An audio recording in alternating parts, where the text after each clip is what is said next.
Mon père a déchiré ma lettre d'admission, refusant que j'étudie. Ma grand-mère s'est alors levée et lui a ordonné de faire mes valises.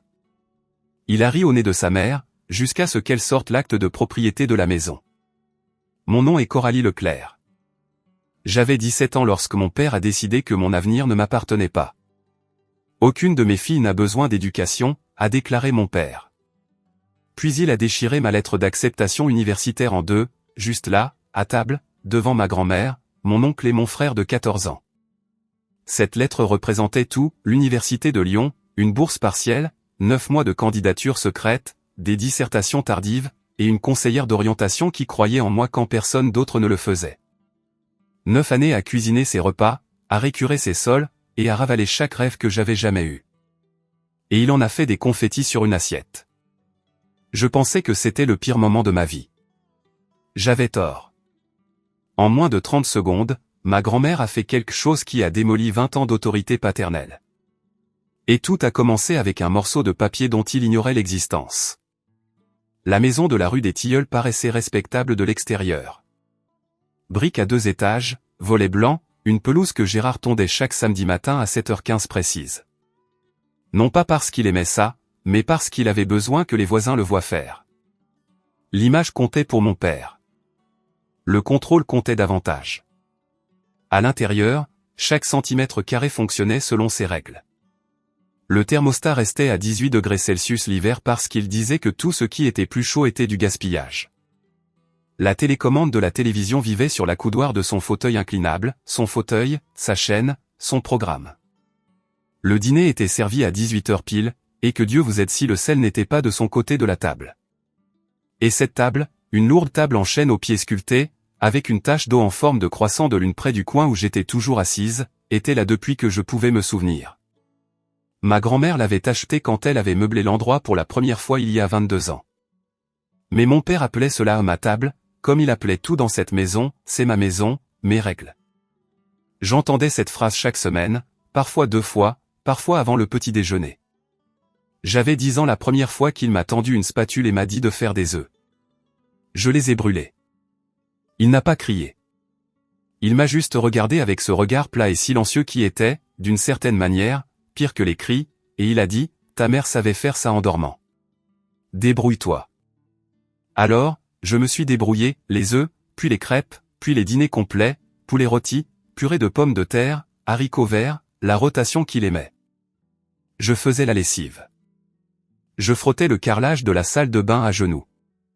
Je préparais le déjeuner de mon petit frère Théo tous les matins et l'accompagnais jusqu'à l'arrêt de bus. Je n'étais pas sa fille. J'étais sa femme de ménage. Je n'avais juste pas encore les mots pour le dire. Il appelait ça sa maison. Mais j'apprendrai plus tard qu'il n'y avait jamais possédé un seul clou. Ma mère s'appelait Diane. Elle avait des cheveux châtains qui bouclaient naturellement aux pointes et un rire qui vous donnait l'impression d'être complice d'un merveilleux secret. Je le sais parce que j'avais 8 ans quand elle est morte. Et ces 2 détails sont ceux auxquels je me suis agrippé le plus fermement. Cancer du sein. Stade 3 quand ils l'ont détecté. Stade 4 à Noël. Elle était partie avant que les tulipes n'éclosent dans le jardin qu'elle avait planté le printemps précédent. Après l'enterrement, mon père a changé. Ou peut-être n'a-t-il pas changé. Peut-être que le chagrin a simplement brûlé la mince couche de douceur qui masquait le reste de lui. Il se déplaçait dans la maison comme un homme scellant des pièces. D'abord, les photos ont disparu. Chaque photo de ma mère a été retirée des murs, du frigo, du manteau, emballée dans une boîte en carton et poussée dans le garage derrière la souffleuse à neige. J'en ai glissé une en douce, un petit cliché d'elle me tenant lors de la foire du canton, de la barbe à papa collée à mon menton, nous deux riant. Je l'ai gardé pressé à l'intérieur de mon manuel de biologie, comme un secret. Puis les règles se sont resserrées. Pas de mention de maman à table. Pas de pleurs là où il pouvait voir. Pas de questions sur le retour à la normale. Ta mère avait aussi des rêves, m'a-t-il dit une fois, quand j'avais 12 ans et que j'ai commis l'erreur de lui dire que je voulais devenir infirmière un jour. Regarde où ça l'a mené. Il l'a dit comme on commente la météo. Juste un fait, comme si mourir était quelque chose qu'elle avait fait exprès pour le déranger. J'ai découvert des années plus tard, de la bouche de ma grand-mère, dans une phrase qu'elle a commencé avant de détourner le regard, que mon père avait interdit à ma mère de retourner aux études. Diane voulait finir son diplôme d'infirmière. Il avait dit non. Elle était restée. Ce fut la première fois que j'ai compris que le silence dans notre famille n'était pas la paix. C'était l'obéissance. Ma routine quotidienne était simple, de la manière dont une cage est simple une fois que l'on cesse de gratter les barreaux. 5h30, réveil. 5h45, descente, café préparé. Œufs sur la poêle. Gérard, j'ai commencé à l'appeler ainsi dans ma tête vers 15 ans, jamais à voix haute aimait son café noir avec exactement un morceau de sucre, et si j'oubliais le sucre, il poussait la tasse au centre de la table sans un mot, attendant que je corrige mon erreur. 6h15, déjeuner de Théo emballé, son sac à dos près de la porte. 6h30, déjeuner de Gérard emballé aussi, car apparemment, un homme de 47 ans ne pouvait pas se gérer un sandwich. 7h, arrêt de bus avec Théo. 7h40, école.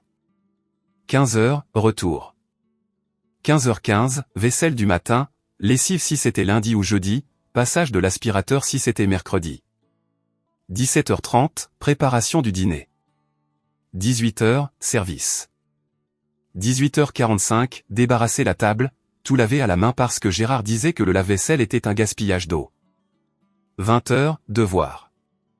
Enfin, 21h30 ou plus tard, coucher, si j'avais de la chance. Il vérifiait le frigo pour s'assurer que j'avais fait les courses correctement. Il vérifiait mon téléphone, un vieux clapet dont la charnière était tenue par du ruban adhésif, pour s'assurer que je ne perdais pas mon temps. Il n'autorisait aucune activité extrascolaire, pas de club, pas de sport, pas d'amis à la maison.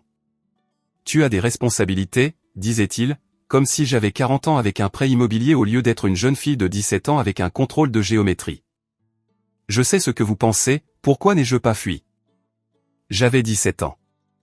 J'avais 25 € dans un bocal maçonne sous mon lit. Je ne pouvais pas signer un bail, ouvrir un compte bancaire ou m'inscrire à l'école sans tuteur légal. Mon oncle Raoul avait trop peur de Gérard pour m'accueillir. Et si je me rebellais, si je faisais du bruit, Gérard avait une menace qui faisait taire tout le reste, continue, et je m'arrangerai pour que ta grand-mère ne te voie plus jamais. Elle était la seule personne qui me faisait encore sentir que j'étais quelqu'un. Alors, je restais silencieuse. Je restais utile. Je restais. Mais ce septembre-là, quelque chose est arrivé par la poste qui a tout changé, et ça a failli ne pas m'atteindre. Voici quelque chose que Gérard ignorait, j'avais postulé à l'université. Pas ouvertement, pas fièrement, mais en secret, comme un crime. Tout a commencé avec Madame Marguerite Dubois, ma conseillère d'orientation, une femme sérieuse d'une 50aine d'années avec des lunettes de lecture sur une chaîne perlée et une armoire à dossier qu'elle appelait le coffre. Elle avait remarqué des choses, la façon dont je sursautais quand quelqu'un élevait la voix dans le couloir, le fait que je ne restais jamais après l'école, ne m'inscrivais jamais à rien, me précipitant toujours à la maison comme si une heure limite faisait tic-tac dans mon sang. Un après-midi de janvier de ma 3e année, elle m'a demandé de rester 1 minute. Elle a fermé sa porte et m'a dit, « Coralie, qu'est-ce que tu veux faire de ta vie ?» Personne ne m'avait jamais posé cette question. Elle m'a aidé avec tout, les livres de préparation au bac qu'elle m'a prêtés de son étagère, les demandes de dispense des frais de dossier, les brouillons d'essais rédigés pendant le déjeuner dans son bureau, la porte fermée, mon écriture tremblante. Nous avons utilisé l'adresse de l'école comme adresse de retour sur chaque candidature, car Gérard vérifiait la boîte aux lettres comme un gardien vérifie les cellules, tous les jours sans faute. Mais j'avais aussi parlé à ma grand-mère. Un soir, depuis le téléphone du bureau de Madame Dubois, j'ai appelé Éléonore et je lui ai tout raconté. Elle a écouté sans m'interrompre. Puis elle a dit, utilise mon adresse comme adresse de secours. Je veillerai sur les lettres. C'est Éléonore qui a reçu la lettre en premier. Accepté à l'université de Lyon. Bourse partielle, 12 000 € par an. J'aurais eu besoin d'environ 8 000 € de plus pour les frais de scolarité et la vie courante. Mais c'était réel. C'était possible. J'ai pleuré dans le bureau de Madame Dubois quand Éléonore m'a appelé pour me le dire. Des larmes silencieuses, le genre que j'avais appris à produire. Pas de bruit, pas de désordre. Ne t'inquiète pas pour l'argent ou la maison, m'a dit ma grand-mère au téléphone. Fais confiance à mamie. Je n'ai pas compris la partie concernant la maison. Pas encore. Éléonore m'a dit d'en parler à Gérard lors du dîner du dimanche, elle serait là. Apporte la lettre, a-t-elle dit. Ce que j'ignorais, ce qui m'a fait tomber le ventre quand je l'ai découvert plus tard, c'est que Gérard avait déjà agi dans mon dos. Il avait contacté le Café des Saveurs sur la route nationale 7 et avait arrangé un emploi pour moi dès la semaine suivant la remise des diplômes, serveuse à temps plein. Il avait même signé mon nom sur le formulaire de candidature lui-même.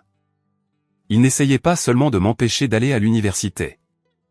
Il construisait un mur autour de tout mon avenir, brique par brique, pendant que j'étais encore à l'intérieur. Dimanche, 18h. J'ai mis la table comme toujours. L'assiette de Gérard en tête, son verre d'eau à droite, sa serviette pliée en rectangle parce qu'il disait que les triangles faisaient désordre. La place de Théo à sa gauche. Celle de l'oncle Raoul en face de Théo. La chaise de ma grand-mère à l'autre bout, la plus proche de la cuisine, où elle était toujours assise, près de la porte, j'ai compris maintenant, comme quelqu'un qui garde toujours une sortie en vue. J'avais cuisiné la rotation habituelle, poulet rôti, purée de pommes de terre, haricots verts à l'ail, le menu de Gérard, l'horaire de Gérard, les règles de Gérard. L'odeur du romarin remplissait la cuisine, et je me suis souvenu à quel point il était étrange qu'une chose puisse sentir la maison et ressembler à un piège en même temps. Éléonore est arrivée à 17h45. Elle portait son manteau de cachemire camel, la seule bonne chose qu'elle possédait, celle qu'elle mettait pour chaque dîner de famille comme si c'était une armure. Elle m'a embrassé le front à la porte, m'a serré la main une fois, et a posé son sac à main en cuir, structuré, marron foncé, dont les anses étaient devenues douces, sur le sol à côté de sa chaise. Je n'ai pas remarqué avec quelle attention elle l'avait posé. Je n'ai pas remarqué qu'il était plus lourd que d'habitude. Gérard était de bonne humeur. Cela aurait dû être mon premier avertissement. Il est descendu en sifflotant, a tapoté Théo sur l'épaule, a même dit « ça sent bon ». En s'asseyant, un compliment si rare que j'ai failli laisser tomber la cuillère de service. Je savais pourquoi il était joyeux. Il pensait que la semaine prochaine, j'allais remplir des bouteilles de ketchup au Café des Saveurs. Son plan fonctionnait. Mon plan était sous mon coussin de siège, dans une enveloppe scellée. J'ai attendu que tout le monde ait son assiette, que Gérard prenne sa première bouchée et hoche la tête comme il le faisait quand la nourriture était à la hauteur de ses attentes, jusqu'à ce que la table soit silencieuse. Puis j'ai sorti l'enveloppe. « Papa, dis-je. » Ma voix était ferme, mais mes mains tremblaient. J'ai été accepté à l'université de Lyon avec une bourse. J'ai tendu l'enveloppe vers lui comme une offrande, comme un enfant montrant un dessin à un parent en priant qu'il soit mis sur le frigo. Gérard a posé sa fourchette. Il a regardé l'enveloppe comme on regarde quelque chose de mort sur le bord de la route, avec une curiosité distante et vaguement offensée. Il l'a prise, a sorti la lettre, l'a lue lentement, ses yeux allant de gauche à droite, sa mâchoire se contractant à chaque ligne. Puis son visage est devenu rouge. Pas rouge de colère, mais plus foncé. La couleur de quelque chose qui a été mis sous pression trop longtemps. Il a déchiré la lettre en deux. Le son, cette déchirure nette et tranchante, a traversé la cuisine plus fort que n'importe quel cri. Il l'a déchiré encore, 4 morceaux. Puis il les a laissés tomber sur son assiette, juste à côté des arêtes de poulet et de la purée de pommes de terre écrasées. Aucune de mes filles n'a besoin d'éducation, a-t-il dit, sans crier. Plus bas, plus plat, absolu, comme s'il lisait une règle affichée sur un mur. Tu restes ici. Il a regardé autour de la table, Théo fixait son assiette. Raoul semblait soudain fasciné par ses haricots verts. Éléonore n'avait pas bougé. Personne n'encourage ces sottises, a dit Gérard. Elle a un travail au Café des Saveurs à partir du mois prochain. C'est la fin de l'histoire. J'ai regardé les morceaux de ma lettre. 9 mois de travail, les nuits passées dans le bureau de Madame Dubois. L'essai que j'avais réécrit 11 fois. Le bac que j'avais révisé en utilisant un livre de préparation avec les notes de quelqu'un d'autre dans les marges. Tout était là, sur une assiette, à baigner dans la sauce. Puis Gérard s'est penché en arrière sur sa chaise et a dit la chose que je n'oublierai jamais, ta mère avait les mêmes idées stupides, elle voulait retourner à l'école, être infirmière. Il a repris sa fourchette. Et où est-elle maintenant? La table est devenue silencieuse. Même l'horloge murale semblait retenir son souffle. Il avait transformé la mort de ma mère en arme. Encore une fois, j'ai voulu pleurer, mais je savais, comme on sait que le feu est chaud, que la glace est froide. Pleurer devant Gérard signifiait perdre. Alors, j'ai ravalé ma peine. Je suis restée assise, les mains à plat sur mes genoux, et j'ai tout avalé. Gérard n'avait pas fini. Il s'est tourné vers ma grand-mère. Elle était assise parfaitement immobile au bout de la table, ses mains reposant de chaque côté de son assiette, son visage illisible. « C'est toi qui es derrière ça, n'est-ce pas ?» a-t-il dit, pointant sa fourchette vers elle, remplissant sa tête d'idées. « Tu l'as toujours dorloté, tout comme tu as dorloté Diane. » Il a dit le nom de ma mère comme si cela avait un goût aigre. Et regarde où ça l'a mené. Éléonore n'a rien dit. « Débarrasse la table, Coralie, » a ordonné Gérard sans me regarder. Maintenant, cette conversation est terminée. Je me suis levé. Réflexe. 9 ans de mémoire musculaire me portant vers l'évier avant que mon cerveau ne puisse suivre. Mes mains se tendaient déjà vers son assiette lorsque j'ai entendu la voix de ma grand-mère. « Assieds-toi, Coralie. » Calme, pas fort. Mais quelque chose dans cette voix m'a arrêté net. Une fermeté que je ne lui connaissais pas. Comme une porte qui se verrouille de l'intérieur. Les yeux de Gérard se sont braqués sur Éléonore. « Maman, ne te mêle pas de ça. C'est ma maison, ma fille. Ma décision. » L'oncle Raoul a bougé sur son siège. « Gérard, peut-être que nous devrions en parler. » « Toi non plus tu n'as pas de vote », a coupé Gérard sans rompre le contact visuel avec Éléonore. Puis il s'est tourné vers moi. « Et tant qu'on y est, j'ai appelé l'université de Lyon jeudi, j'ai essayé de retirer ta candidature moi-même, je leur ai dit que j'étais ton père, ton tuteur. » Son lèvre s'est retroussée. « Ils ont dit qu'ils avaient besoin de ta signature, une histoire de politique. » Il s'est penché. « Alors, tu vas signer ce formulaire de retrait ce soir, ici, à cette table, devant tout le monde ?» C'était son vrai plan, pas seulement la lettre. Il voulait que je tue mon propre avenir de ma propre main, sous le regard de ma propre famille. Une exécution publique du seul rêve qui me restait. Ma grand-mère est restée immobile pendant exactement 30 secondes. Je sais, car je comptais. 30 secondes, c'est plus long que vous ne le pensez quand le seul son est le tic-tac d'une horloge et le battement de votre propre cœur, et le léger raclement de la fourchette de Gérard contre la porcelaine, car il avait en fait recommencé à manger, si confiant qu'il avait gagné. Une Mississippi. Le réfrigérateur ronronnait. 10 Mississippi. Théo fixait les morceaux déchirés de ma lettre comme s'il essayait de les recoller avec ses yeux. 20 Mississippi. La main de l'oncle Raoul était serrée autour de son verre d'eau si fort que ses jointures étaient blanches. 30. Ma grand-mère a posé sa serviette. Elle l'a pliée proprement, précisément, l'a placée à droite de son assiette comme elle le faisait toujours, comme si même ce petit geste méritait de la dignité. Puis elle a reculé sa chaise et s'est levée. Elle s'est déplacée lentement, non pas frêle, mais délibérément. Elle est allée au placard à manteau près de la porte d'entrée et a pris son manteau de cachemire camel. Elle l'a mis un bras à la fois et l'a boutonné à la taille avec des mains fermes. Gérard a levé les yeux de son assiette. Éléonore est revenue à table. Elle s'est tenue derrière sa chaise. Elle a regardé mon père, non pas à travers lui, non pas au-delà de lui, mais directement sur lui. Comme on regarde quelqu'un pour qui on a cessé de trouver des excuses. Et elle a dit 2 mots, prépare ses affaires. Gérard a ri. Un grand rire. Un vrai rire. Celui qui vient du ventre et remplit une pièce. Le rire d'un homme qui croit que le monde est organisé exactement comme il l'a arrangé. Prépare ses affaires, a-t-il dit, toujours en souriant. Et tu l'envoies où? Avec quel argent? Ma grand-mère n'a pas répondu. Elle a tendu la main, a déverrouillé son sac à main en cuir et en a sorti une liasse de papier maintenue par une seule agrafe. Ce qu'elle a posé ensuite sur la table était la raison pour laquelle mon père avait vécu comme un roi dans un château qui n'avait jamais été le sien. C'était un acte de propriété, un acte notarié, estampillé, déposé au bureau de l'enregistrement des actes du comté. Chaque ligne nette, chaque signature vérifiée, et en haut, à l'encre noire que 22 ans n'avaient pas fait pâlir, un seul nom, Éléonore Monsieur Leclerc, propriétaire unique. Pas Gérard et Éléonore, pas la fiducie familiale Leclerc. Juste elle, un nom, une femme, une signature. Cette maison est à mon nom depuis 2002, a dit Éléonore. Sa voix n'a pas tremblé. Je l'ai achetée avec l'assurance vie de ton père et mes économies après son décès.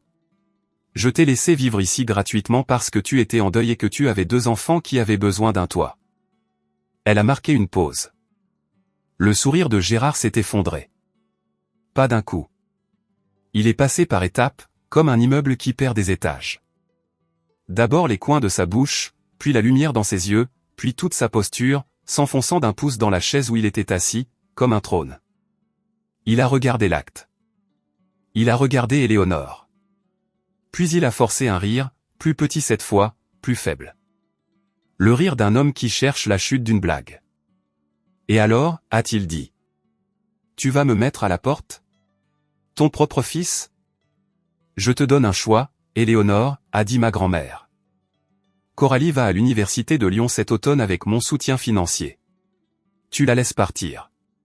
Tu la soutiens et tu restes vivre ici. Elle a légèrement incliné le menton. Ou tu te bats contre ça et j'appelle mon avocat ce soir.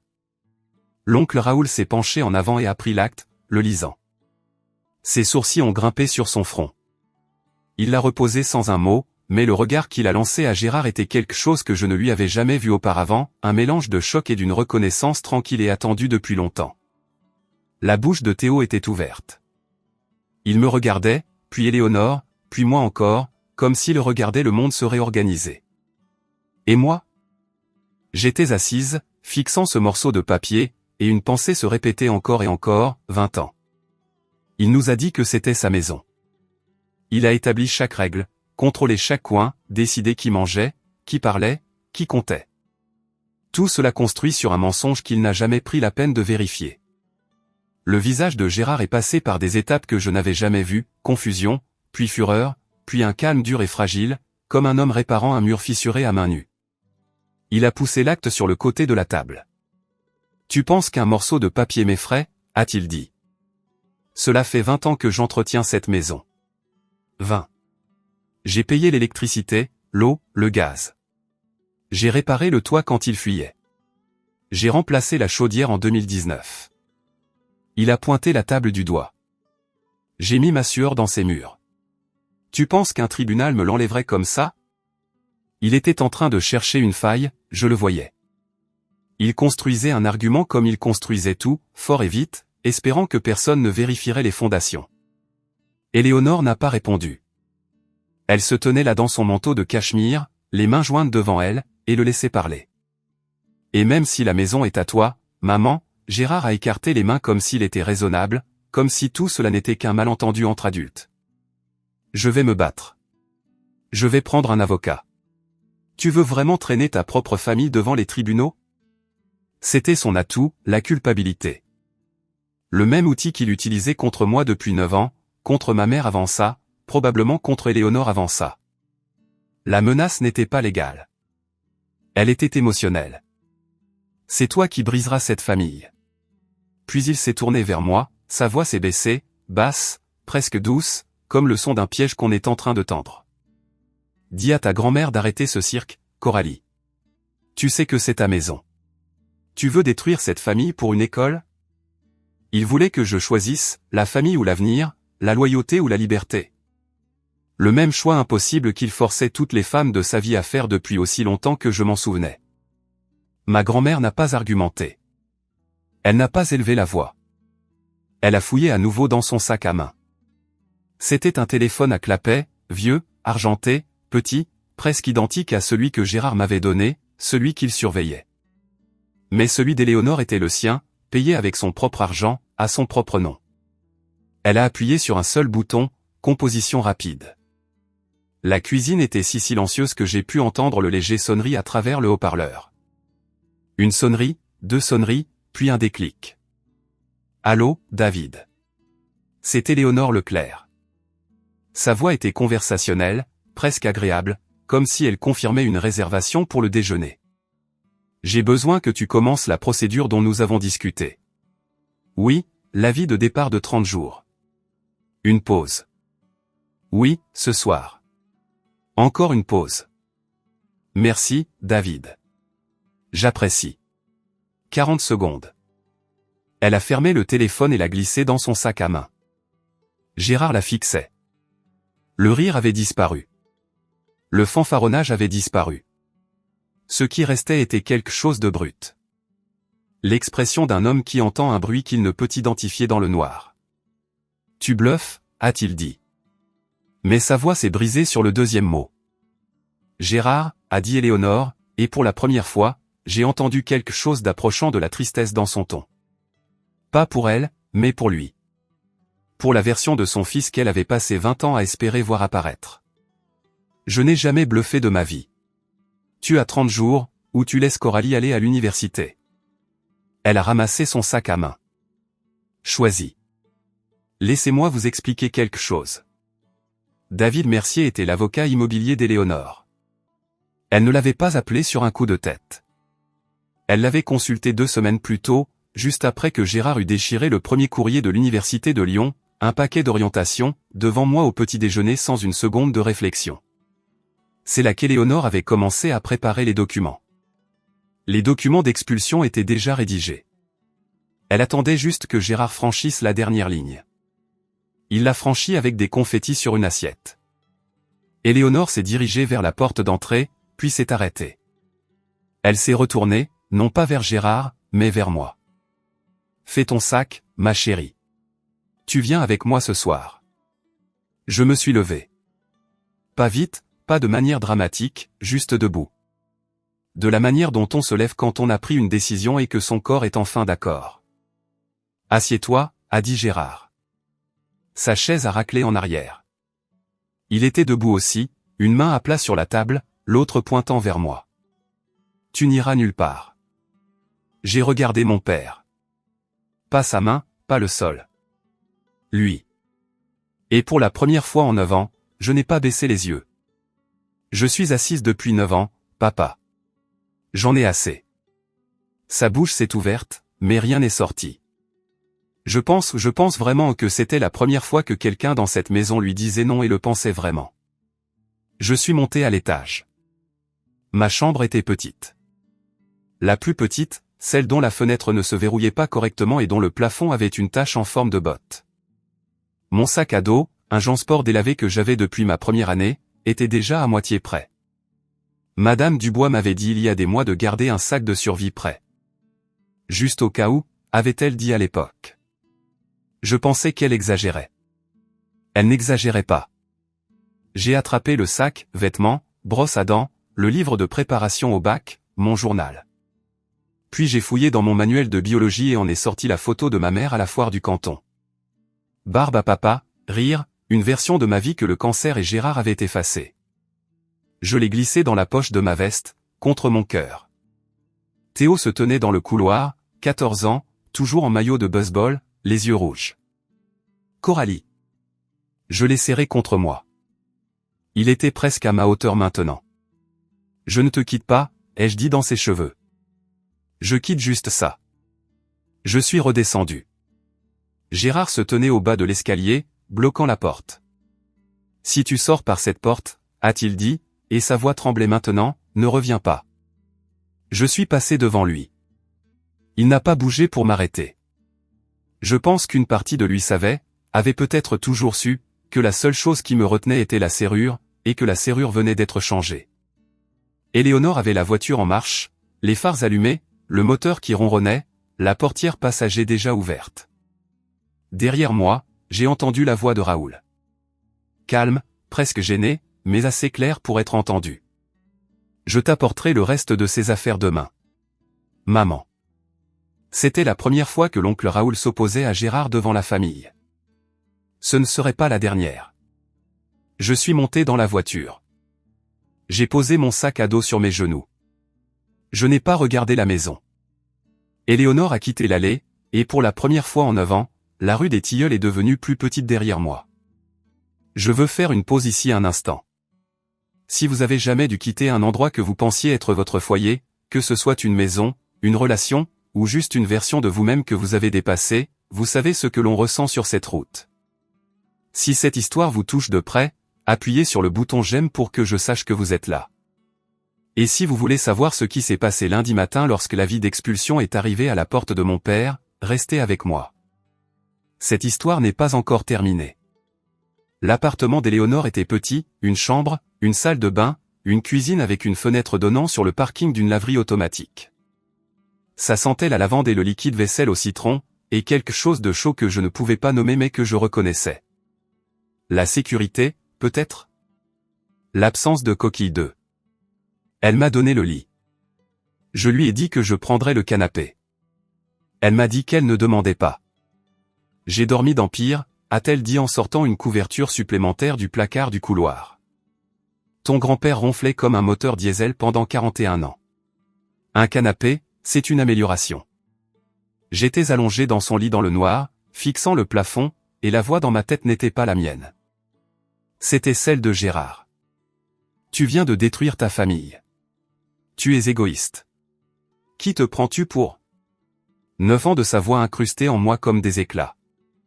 Je pouvais quitter la maison, mais je ne pouvais pas quitter ça. Un coup frappé à la porte.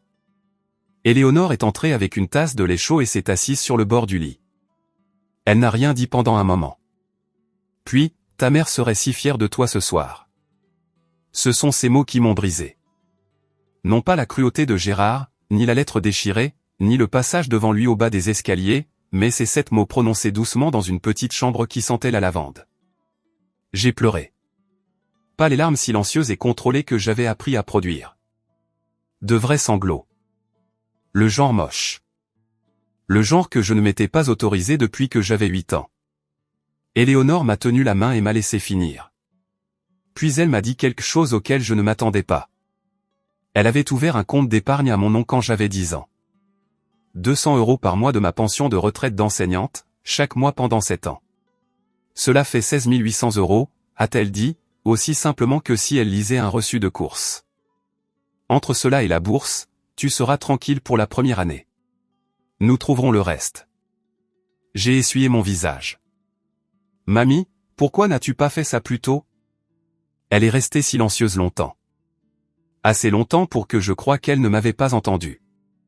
Parce que j'espérais qu'il changerait, a-t-elle dit. Ça, c'était mon erreur. Gérard n'a pas attendu longtemps. Les appels ont commencé le lendemain matin. Le téléphone d'Éléonore a sonné à 7h15. Elle a regardé l'écran, l'a mis en silencieux, et est retournée préparer du pain grillé. Il a sonné à nouveau à 7h20, 7h31, 7h45.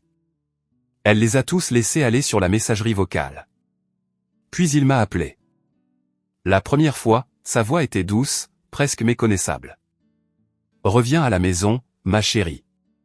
On peut en parler. J'étais contrarié. J'ai dit des choses que je ne pensais pas, asseyons-nous comme une famille. Je n'ai pas répondu. J'ai juste écouté. 2 heures plus tard, le deuxième appel. La douceur avait disparu. Tu te ridiculises, Coralie. Tout le village va le savoir. Tu veux que les gens parlent? Tu veux ça sur toi. Le troisième appel est arrivé à 21h40 ce soir-là. Sa voix était froide et plate. Le Gérard que je connaissais le mieux. Si tu ne reviens pas d'ici vendredi, je te coupe complètement les vivres. Pas de téléphone, pas d'assurance, rien. Tu n'auras rien. Il a appelé l'oncle Raoul ensuite. Raoul m'a dit plus tard, calmement, presque honteux, que Gérard avait dit, si tu les aides, tu es mort pour moi. Je le pense sérieusement. Mardi, Gérard s'est présenté à mon école. Il est entré dans le bureau de la direction et a exigé de me voir. La réceptionniste, une femme nommée Linda, qui travaillait là depuis 20 ans et n'aimait pas les hommes qui élevaient la voix dans son hall, lui a dit qu'il avait besoin d'un rendez-vous. Il n'en avait pas. Madame Dubois a été alertée.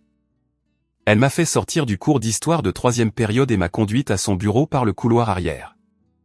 Il est dans le bâtiment, m'a-t-elle dit, sa main sur mon épaule. Tu es en sécurité. Il ne passera pas devant Linda. Ce soir-là, Gérard a publié sur Facebook.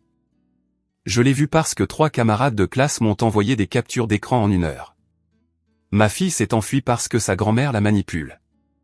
C'est une adolescente confuse utilisée par une vieille femme amère. S'il vous plaît, priez pour notre famille. 47 j'aime, 12 commentaires disant qu'ils allaient prier. 6 disant, tiens bon, Gérard. Il réécrivait l'histoire en se mettant en scène comme la victime. Et dans une petite ville où tout le monde connaissait tout le monde, cette histoire s'est répandue vite. Les petites villes sont belles jusqu'à ce qu'on ait besoin qu'elles se mêlent de leurs affaires. En 3 jours, la version des événements circulant dans notre code postal ne ressemblait presque plus à la réalité. Éléonore était la méchante, une grand-mère contrôlante qui dépassait les limites, retournant une adolescente contre son père aimant et travailleur. Gérard était la victime, un veuf, un père célibataire, un homme qui avait tout sacrifié et qui en était puni. Une voisine nommée Doris, le genre de femme qui assistait à tous les enterrements de la ville, qu'elle connaisse ou non le défunt, a appelé Éléonore mercredi. « Comment as-tu pu faire ça à Gérard ?» a-t-elle dit. « Il a perdu sa femme. Maintenant, tu lui prends sa fille. » Ce pauvre homme. Éléonore, à son crédit, n'a pas raccroché. Elle a dit « J'apprécie votre inquiétude, Doris. C'est une affaire de famille. » Et a terminé l'appel poliment, de sorte que Doris n'ait rien de dommageable à redire. À l'école, c'était pire. Des enfants que je connaissais à peine m'arrêtaient dans le couloir. « Est-ce vrai que ta grand-mère a mis ton père dehors ? J'ai entendu dire que tu t'étais enfui. Ça va ? Une fille de mon cours d'anglais a dit assez fort pour que tout le monde entende, ma mère dit que ton père a le cœur brisé. J'ai souri. J'ai hoché la tête. J'ai continué mon chemin. Mais chaque commentaire était une petite coupure. Et jeudi après-midi, j'avais assez de coupures pour saigner. Gérard savait exactement ce qu'il faisait. Il m'a envoyé par SMS des captures d'écran des commentaires Facebook, de la sympathie, des prières, de l'indignation en sa faveur. Puis une ligne, vois-tu, tout le monde sait que ce que tu fais est mal. Et pendant un terrible moment, assise dans le bureau de Madame Dubois, la porte fermée et mon sac à dos à mes pieds, je l'ai cru. Et si je retournais simplement ? Je me suis dit qu'il avait peut-être raison. Peut-être que ça ne valait pas la peine de tout déchirer. Et puis lundi matin, quelque chose est arrivé à la porte de mon père. Le coursier était un homme nommé Phil qui conduisait une Honda Civic grise et avait la profondeur émotionnelle d'une armoire de classement. Il a frappé à 8h15 du matin. Gérard a ouvert la porte en bottes de travail et maillot de corps, une tasse de café à la main. Du café qu'il avait préparé lui-même pour la première fois depuis plus d'une semaine. Mal, d'après Théo. Phil lui a tendu l'enveloppe. Gérard a signé. Phil est parti. À l'intérieur, un avis de départ de 30 jours, délivré conformément à l'article 250 501 du titre 68 des statuts consolidés de Pennsylvanie. Adresse de la propriété, 114 rue des Tilleuls. Propriétaire, Éléonore Monsieur Leclerc. Occupant, Gérard R. Leclerc. L'avis informait Gérard qu'il avait 30 jours pour quitter les lieux sous peine de subir une action en expulsion formelle déposée auprès du tribunal de district. C'était réel. C'était légal. Ça se produisait. Gérard a immédiatement appelé Éléonore. Je le sais, car j'étais assise à la table de sa cuisine, mangeant des céréales, quand son téléphone a sonné et qu'elle l'a mis sur haut-parleur. Tu ne peux pas faire ça à ton propre fils. Sa voix est arrivée déformée, comme le son se tord lorsqu'on crie dans un petit microphone. Je t'ai donné un choix, Gérard, a dit Éléonore. Elle tenait sa tasse de café à 2 mains, regardant par la fenêtre le parking de la laverie. Tu as fait le tien. Elle a raccroché. Gérard est allé chercher un avocat dans une ville de notre taille. Les options étaient limitées. Le premier avocat qu'il a appelé, une femme nommée Janet Puck, a refusé. Conflit d'intérêts. Elle avait déjà consulté Éléonore pour une autre affaire des années auparavant. Le deuxième avocat, un homme dans une ville voisine, a accepté d'examiner l'affaire.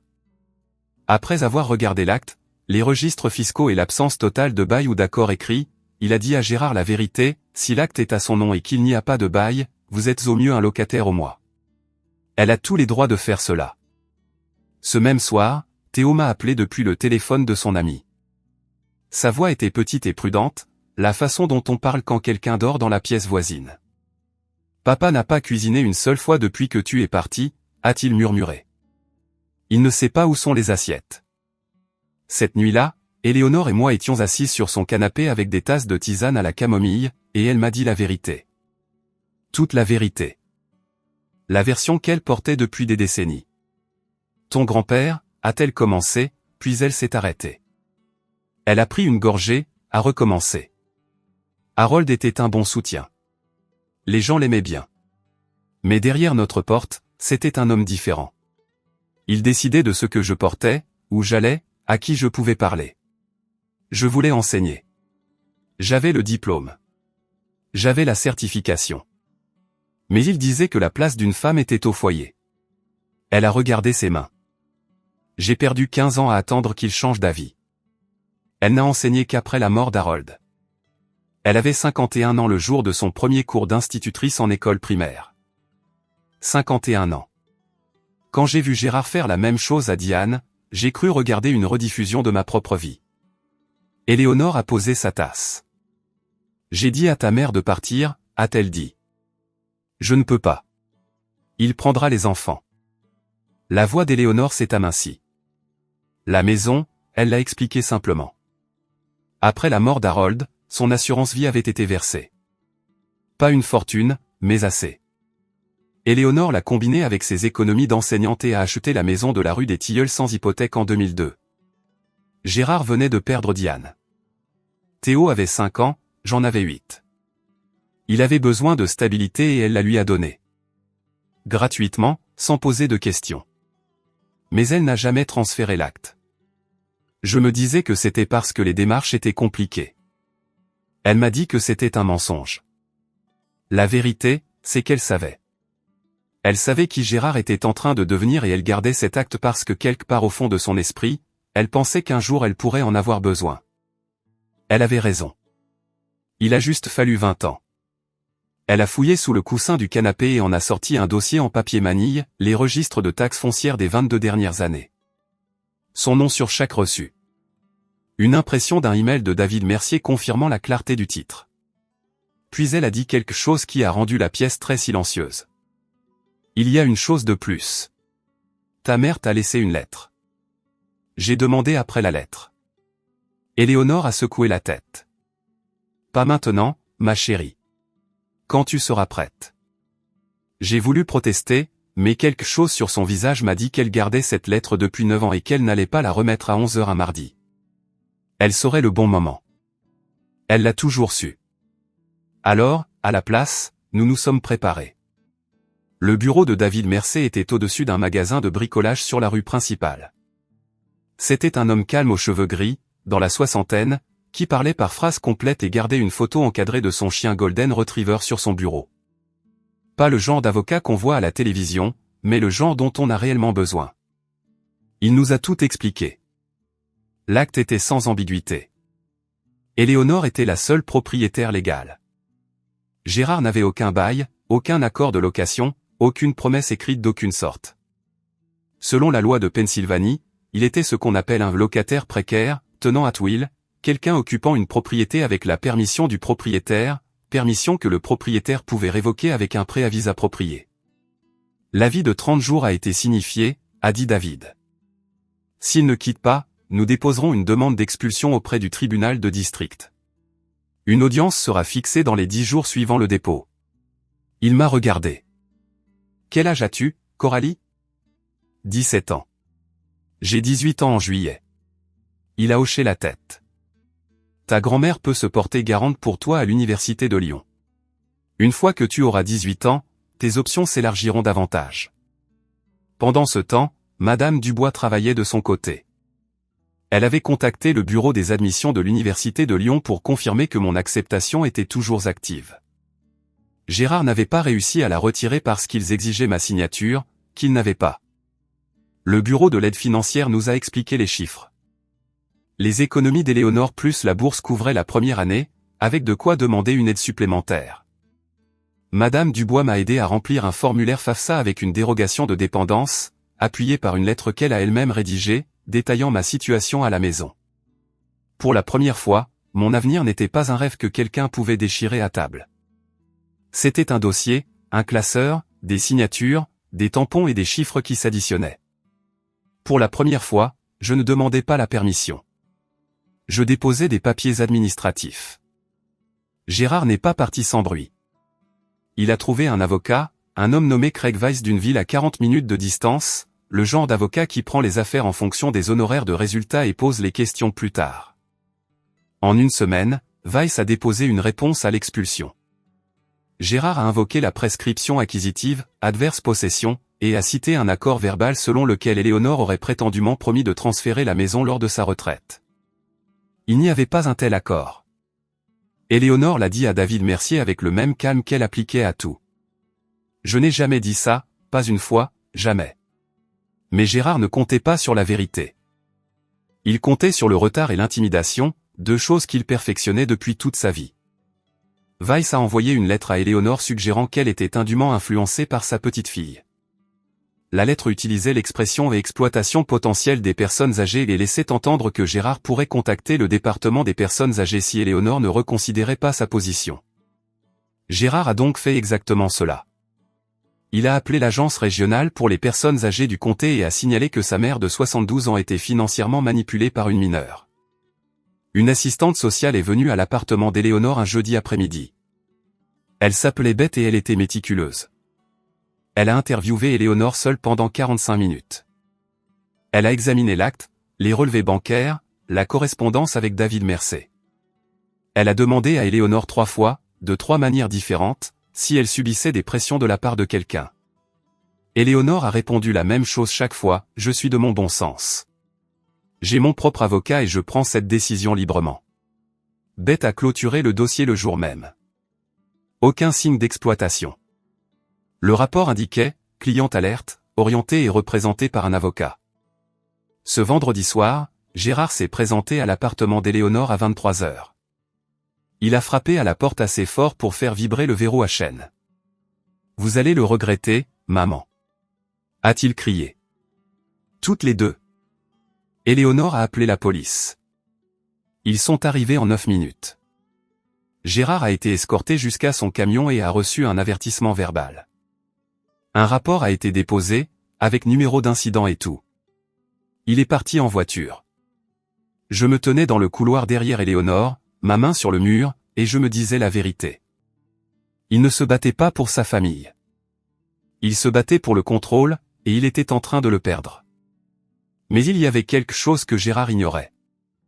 Quelque chose que ma grand-mère portait depuis 9 ans. Théo a appelé un samedi matin, chuchotant si vite que j'ai dû lui demander de ralentir 2 fois. J'ai trouvé quelque chose, a-t-il dit, dans le bureau de papa. Le tiroir du bas, celui qu'il garde fermé à clé. Il a laissé la clé dans sa veste, et j'ai regardé. Ce que Théo a trouvé était un dossier en papier manille. À l'intérieur, chaque courrier universitaire qui m'avait jamais été envoyé, pas seulement l'acceptation de Lyon. Il y avait des lettres de l'université de Bordeaux, une brochure de l'université de Lille, un relevé de notes du bac que je n'avais jamais vu.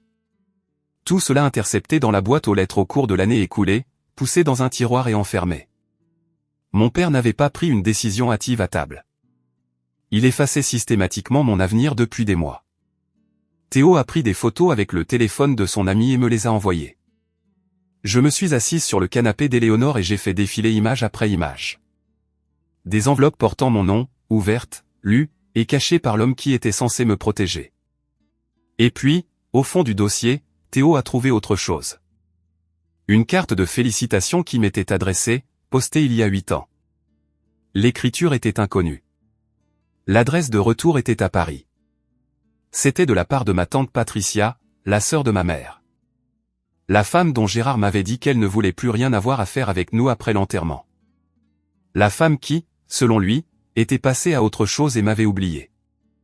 Elle avait écrit, « Coralie, ma chérie, félicitations pour ton entrée au lycée. Ta maman serait si fière.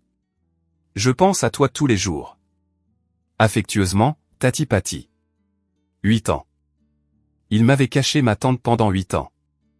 Je ne veux pas être comme lui, Coralie, a dit Théo, et sa voix s'est brisée sur mon nom. Gérard n'a pas quitté la maison. 30 jours sont passés et ont disparu. Il est resté dans la rue des Tilleuls comme un homme qui croyait que l'entêtement équivalait à un droit légal. Alors Éléonore et David Mercier ont déposé une demande d'expulsion formelle auprès du tribunal de district, et une audience a été fixée pour un mardi matin, 3 semaines plus tard. La salle d'audience, si on pouvait appeler cela ainsi, était une petite pièce dans le bâtiment municipal près de la route 6.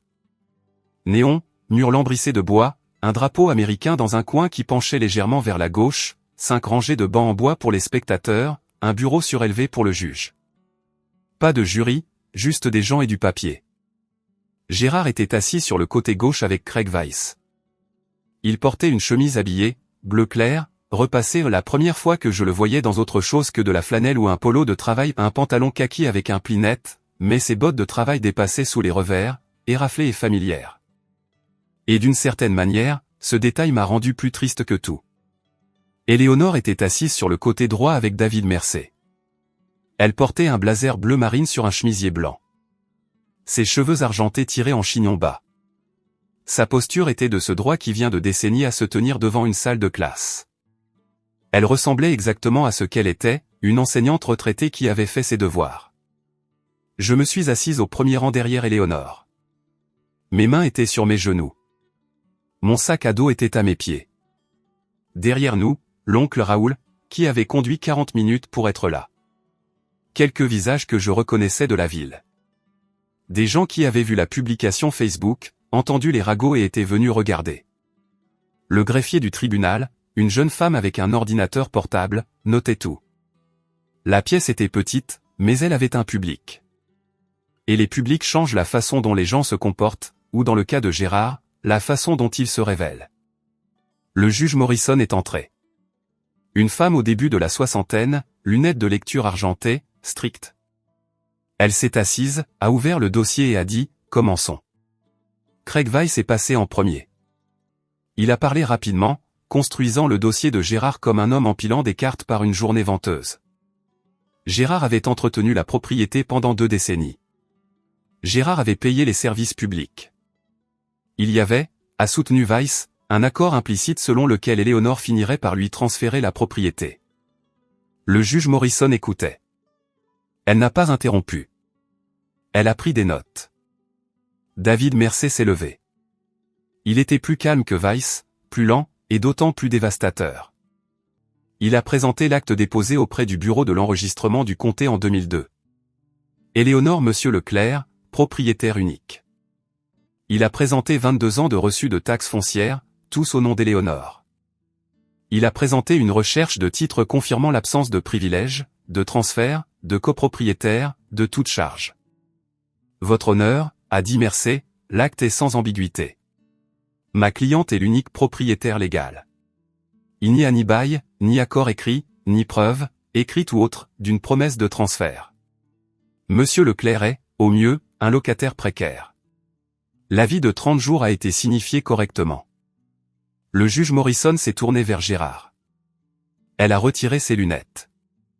Monsieur Leclerc, a-t-elle dit, pouvez-vous présenter un quelconque document écrit, un bail, un contrat, une lettre, quoi que ce soit qui montrerait que votre mère a accepté de transférer la propriété ou de vous accorder un droit permanent de résider dans cette propriété.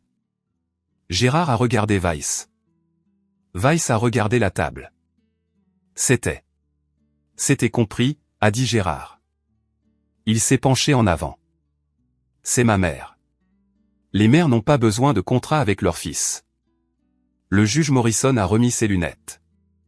Monsieur Leclerc. Ce tribunal traite des documents, pas des suppositions. Elle a examiné le dossier pendant encore 60 secondes. Puis elle a statué qu'Éléonore avait le droit légal d'expulser. Gérard a reçu l'ordre de quitter les lieux sous 15 jours, réduit de 30 parce que, comme l'a noté le juge Morrison, Gérard avait déjà reçu l'avis initial de 30 jours et avait choisi de l'ignorer. Gérard s'est levé d'un bond, sa chaise a raclé le sol car elle est si fort que la greffière a tressailli. C'est de la folie, a-t-il crié. Elle fait ça à cause d'une fille qui veut aller à l'école. La pièce est devenue silencieuse.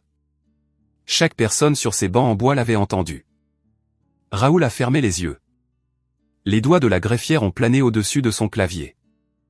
Le juge Morrison a fixé Gérard par-dessus ses lunettes pendant 3 secondes complètes avant de dire « Asseyez-vous, monsieur Leclerc ». Il s'est assis, mais les mots étaient déjà sortis. Et chaque personne dans cette pièce a compris quel genre d'homme était en train de parler. Avez-vous entendu ce que mon père vient de dire? Dans un tribunal, devant un juge, devant des témoins, à cause d'une fille qui veut aller à l'école, une fille qui veut apprendre? C'était l'urgence. Si cette phrase vous a frappé comme elle m'a frappé, laissez un commentaire ci-dessous. Je lis chacun d'eux. Et si vous êtes au milieu de votre propre combat en ce moment, vous n'êtes pas seul. Abonnez-vous et venez jusqu'à la fin avec moi. La partie suivante est celle que je n'oublierai jamais. Le parking du palais de justice était à moitié vide et trop éclairé. Un de ces matins d'automne croustillants où le soleil frappe l'asphalte à un angle qui rend tout surexposé, comme une photographie dont le contraste est trop fort. Gérard se tenait à côté de son camion, un F-150 rouillé avec un feu arrière cassé et un autocollant de pare-choc délavé indiquant « Soutenez les plombiers locaux ». Il tenait ses clés à la main, mais il ne bougeait pas. Il regardait Éléonore et moi descendre les marches, David Mercé tenant la porte derrière nous. « Tu m'as tout pris », a dit Gérard. Sa voix était différente. Pas forte, pas méchante, juste creuse. L'homme se tenant dans les décombres de quelque chose qu'il avait construit, ne comprenant pas que les fondations n'avaient jamais été les siennes. Éléonore s'est arrêtée sur la dernière marche. Elle a regardé son fils unique, et j'ai vu quelque chose passer sur son visage que je n'avais jamais vu auparavant. Pas de la colère, pas de la satisfaction, quelque chose de plus lourd, le poids d'une femme qui savait qu'elle avait raison et qui souhaitait ne pas devoir l'être. « Je n'ai rien pris, Gérard », a-t-elle dit. « J'ai juste arrêté de donner. » Raoul s'est avancé à côté de Gérard et lui a posé une main sur l'épaule. Gérard a tressailli mais ne s'est pas écarté. « Tu peux rester avec moi », a dit Raoul. « Aussi longtemps que tu en as besoin, mais tu dois laisser Corinne partir. » Gérard n'a pas répondu. Il a ouvert la porte de son camion, s'est assis et est parti en voiture. Pas d'adieu, pas de dernier mot, juste le moteur et le gravier et le rouge décolorant de ses feux arrière. Je l'ai regardé partir. J'ai attendu de ressentir quelque chose de triomphant, une vague de justice, un crescendo cinématique. Cela n'est pas venu. Ce qui est venu à la place était plus calme. Ni joie, ni tristesse, juste de l'espace. Une vaste ouverture inconnue là où sa voix avait l'habitude d'être. Sur le chemin du retour, mon téléphone a vibré, un numéro que je ne reconnaissais pas. Coralie, c'est ta tante Patty. Théo a trouvé ma carte et m'a appelé. J'essaie de te joindre depuis 8 ans. Je l'ai rappelé depuis la cuisine d'Éléonore, assise sur le comptoir, les pieds pendants. Le téléphone pressait si fort contre mon oreille que je pouvais sentir mon pouls sur mon os de joue. La voix de Patricia était chaude et craquelée sur les bords, comme une tasse que l'on aime trop pour la jeter. Elle m'a tout raconté. Elle avait envoyé des lettres, des cartes d'anniversaire, des colis de Noël chaque année pendant 8 ans. Gérard lui avait dit une fois au téléphone, sur un ton qu'elle n'oublierait jamais, que Coralie et Théo ne voulaient pas avoir de ses nouvelles et qu'elle devait respecter les souhaits de la famille. Puis il l'avait bloquée. Elle m'a dit qu'elle avait contacté un avocat une fois au sujet des droits de visite, mais comme elle n'était pas une tutrice légale, et que Gérard ne refusait pas techniquement l'accès, mais interceptait, il n'y avait pas grand-chose qu'elle puisse faire sans preuve. « Je n'ai jamais cessé de penser à toi », m'a-t-elle dit. Pas un seul jour. Patricia vivait à Paris. Elle était infirmière dans un hôpital du centre-ville, infirmière en la même carrière que ma mère avait voulu et que Gérard avait écrasée avant qu'elle ne commence. La coïncidence s'est installée dans ma poitrine comme une pierre. Ta maman parlait constamment de toi. Patricia a dit qu'elle voulait que j'aie tout ce qu'elle n'avait pas pu avoir. Elle disait toujours, Coralie sera celle qui réussira. Je pleurais à nouveau librement cette fois. Sans ravaler, sans me cacher, sans regarder la porte. Viens me rendre visite avant que l'école ne commence, a dit Patricia. Paris n'est qu'à 3 heures de l'université de Lyon. Tu auras de la famille près de toi. La famille ? Le mot sonnait différemment maintenant. Non pas une chaîne, mais un filet. La nuit précédant mon départ pour l'orientation de l'université de Lyon, Éléonore m'a assise sur le bord de son lit. Elle tenait une petite boîte en bois, en cèdre, pas plus grande qu'une boîte à chaussures, avec un fermoir en laiton qui avait verdi avec le temps. J'attendais le bon moment, a-t-elle dit. Je pense que c'est celui-ci. Elle a ouvert la boîte et m'a tendu une enveloppe. Elle était de couleur crème, les bords adoucis par des années à être tenus et reposés. L'écriture de ma mère était sur le devant, des lettres rondes, soignées, le genre d'écriture appartenant à quelqu'un qui avait été éduqué par des religieuses. Pour Coralie, quand elle sera prête à s'envoler. Elle l'a écrite pendant son traitement, a dit Éléonore. Elle savait qu'elle pourrait ne pas être là. Elle s'est arrêtée, a pincé ses lèvres. Elle me l'a donné en disant, donne-le-lui quand elle en aura le plus besoin. Je le porte depuis 9 ans. J'ai ouvert l'enveloppe avec des mains qui ne voulaient pas rester immobiles. La lettre faisait 2 pages, écrite sur du papier ligné. L'encre légèrement maculée par endroits. Des traces de larmes, ai-je réalisé plus tard. Certaines les siennes et maintenant les miennes. Elle n'écrivait pas sur Gérard. Elle n'écrivait pas sur le cancer. Elle n'écrivait pas sur le regret, ou du moins pas de la manière dont je m'y attendais. Elle écrivait sur moi. Elle écrivait sur le matin où j'avais préparé son petit déjeuner au lit quand j'avais 7 ans, du pain grillé brûlé et du jus d'orange avec de la pulpe que j'avais essayé de filtrer à travers une serviette en papier. Elle écrivait sur le moment où j'avais mémorisé toutes les constellations sur un set de table de dîner et les lui avais récitées dans le jardin. Elle écrivait sur la façon dont je riais, qui, selon elle, ressemblait à des cloches secouées. J'ai lu la lettre 3 fois. La première fois à travers les larmes, la deuxième fois à travers quelque chose de plus profond, la troisième fois parce que je voulais entendre sa voix. Et c'était ce qui s'en rapprochait le plus. Éléonore pleurait aussi, silencieusement, comme les femmes de ma famille avaient toujours pleuré, comme si le son n'était quelque chose qu'on nous avait appris à rationner. J'attendais le bon moment, a dit Éléonore. Je pense que tu es prête. J'ai tenu la lettre contre ma poitrine et j'ai respiré. Et pour la première fois, la douleur de manquer à ma mère ne ressemblait pas à une blessure. Elle ressemblait à une boussole. Laissez-moi vous raconter ce qui s'est passé ensuite. Parce que les chiffres comptent. Les chiffres ne mentent pas, et ils ne changent pas d'histoire lorsque quelqu'un commence à pleurer. Gérard a quitté la maison de la rue des Tilleuls 8 jours avant la date limite ordonnée par le tribunal. Il a emménagé dans un appartement d'une chambre au-dessus d'une laverie automatique, de l'autre côté de la ville. 750 € par mois, le moins cher qu'il ait pu trouver. Il vivait gratuitement depuis 20 ans dans une maison évaluée à environ 185 000 €. Le calcul de ce que cela lui a coûté de perdre est le genre de compte qui tient un homme éveillé à 3 heures du matin. Il avait toujours son emploi de plombier. Il avait toujours son camion. Mais ce qu'il avait perdu, le royaume, le trône, l'illusion d'autorité construite sur un morceau de papier qui n'avait jamais été le sien, cela ne pouvait pas être remplacé par des heures supplémentaires. Éléonore a gardé la maison. Elle n'y est pas retournée vivre. Au lieu de cela, elle l'a louée à une jeune famille, un couple avec 2 enfants et un chien, pour 1 200 € par mois. Ce revenu allait directement sur un deuxième compte destiné à mon éducation, les frais de scolarité pour la 2e année et au-delà. Théo est resté avec l'oncle Raoul pendant l'année scolaire. Ce n'était pas idéal, mais Raoul était stable, et il avait enfin cessé d'avoir peur de son frère.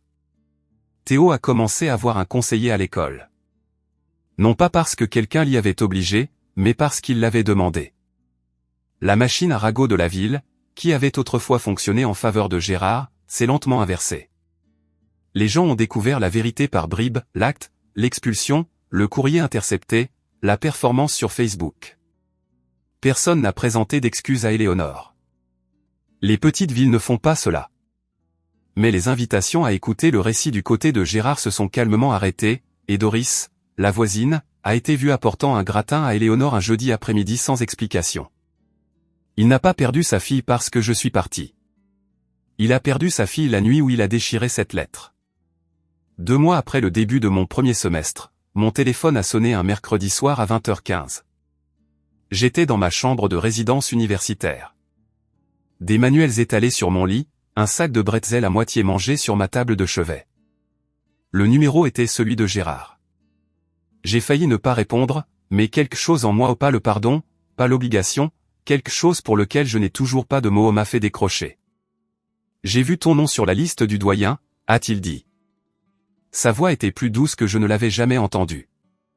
Plus petite, comme si elle venait d'une pièce devenue trop grande pour une seule personne. J'ai fermé les yeux. C'était la première fois qu'il mentionnait ma mère sans l'utiliser comme une arme, et je ne savais pas quoi en faire. Cette petite reconnaissance tardive et insuffisante de l'homme qui avait passé une décennie à m'apprendre que mes rêves étaient une perte de son temps. Merci de le dire, papa, ai-je dit. Mais je ne suis pas encore prête à parler. Quand je le serai, je t'appellerai. J'ai raccroché. Je me suis assise dans le silence de ma chambre de résidence et j'ai écouté ma propre respiration. Je ne me sentais ni en colère, ni soulagé. Je ne ressentais pas la satisfaction que les gens s'attendent à ressentir lorsque la personne qui vous a fait du mal montre enfin une fissure dans son armure. Je me sentais juste lucide. Le pardon n'est pas quelque chose que je lui dois. Peut-être que ça viendra un jour. Peut-être pas. Mais mon éducation, mon avenir, ça, ce n'était jamais à lui de le prendre. L'automne à l'université de Lyon, en octobre, est un type de beauté qui mérite son prix. Les érables du campus brûlent d'orange et de rouge, et l'air sent la fumée de bois et la possibilité. Et partout où vous regardez, il y a des gens portant des livres et du café, et l'hypothèse silencieuse qu'ils appartiennent à cet endroit. J'appartenais ici. Mon dortoir était une boîte en parpaing au 3e étage de la résidence et, partagée avec une fille nommée Rachel, qui parlait en dormant et gardait une collection de succulentes sur le rebord de la fenêtre qu'elle avait nommée d'après des juges de la Cour suprême. Elle était étrange et gentille, et la première amie que je me faisais uniquement en fonction de qui j'étais, et non de qui j'étais lié ou de ce que je pouvais faire pour eux. J'ai choisi soins infirmiers pré-licence, non pas parce que la tante Patricia était infirmière, non pas parce que ma mère avait voulu l'être, mais parce que quelque part entre le pain grillé brûlé, le manuel de biologie et les 9 années passées à prendre soin de tout le monde sauf de moi-même. J'avais réalisé que j'étais doué pour prendre soin des gens. Et je voulais le faire selon mes propres termes, pour des gens qui en avaient vraiment besoin, dans un endroit où cela comptait. Éléonore appelait tous les dimanches soirs à 19h. Nous parlions de sa semaine, de mes cours, des locataires de la maison de la rue des Tilleuls, de la météo ou des choses normales. Elle n'évoquait jamais Gérard, à moins que je ne le fasse. Théo nous appelait en visioconférence tous les mercredis. Il grandissait. Sa voix changeait. Il avait rejoint l'équipe d'athlétisme de son école, la première activité extrascolaire autorisée pour un enfant Leclerc depuis une décennie. La tante Patricia m'a invité à Paris pour Thanksgiving. J'y suis allé. Elle a préparé la recette de farce de ma mère. Je n'ai pas pleuré. J'ai juste pris 2 portions et j'ai demandé la recette, et Patricia a souri comme si je lui avais donné quelque chose qu'elle attendait depuis des années. Sur mon bureau dans le dortoir, entre un ordinateur portable d'occasion et une pile de cartes de révision d'anatomie, je gardais 2 choses, la photo de ma mère à la foire du canton et sa lettre, pressée à plat dans une pochette en plastique transparent pour que l'encre ne pâlisse pas. Personne ici ne m'a dit que je ne pouvais pas. Et cela semblait encore nouveau. Je ne vais pas rester ici pour vous dire quoi faire de votre vie. J'ai 20 ans. Je suis toujours en train de comprendre la mienne. Mais je peux vous dire ce que j'ai appris.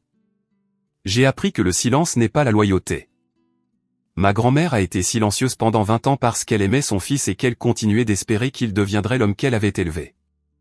Ce silence a coûté son rêve à ma mère. Il a failli me coûter le mien. Éléonore serait la première à le dire, attendre n'est pas de la patience quand quelqu'un se noie. J'ai appris que le pouvoir n'a pas besoin d'être bruyant. Mon père criait. Il claquait les portes. Il contrôlait chaque pièce où il entrait en faisant peur à tout le monde de respirer de travers. Ma grand-mère s'est assise tranquillement au bout d'une table de dîner et a changé toute ma vie avec un acte de propriété, un appel téléphonique et 6 mots, prépare ses affaires et choisis. Elle ne m'a pas sauvé par magie. Elle m'a sauvé avec des papiers et de la patience. Et j'ai appris que partir n'est pas la même chose qu'abandonner. Je n'ai pas abandonné ma famille quand j'ai quitté cette maison avec un sac à dos Jean Sport et une photo dans ma poche. J'ai quitté un système conçu pour me maintenir petite. Et au moment où je suis sorti, j'ai commencé à grandir. Si vous êtes dans une maison où vos rêves sont déchirés à table, j'espère que vous trouverez votre Éléonore. Ou peut-être êtes-vous l'Éléonore de quelqu'un. Et si c'est le cas, n'attendez pas aussi longtemps qu'elle l'a fait.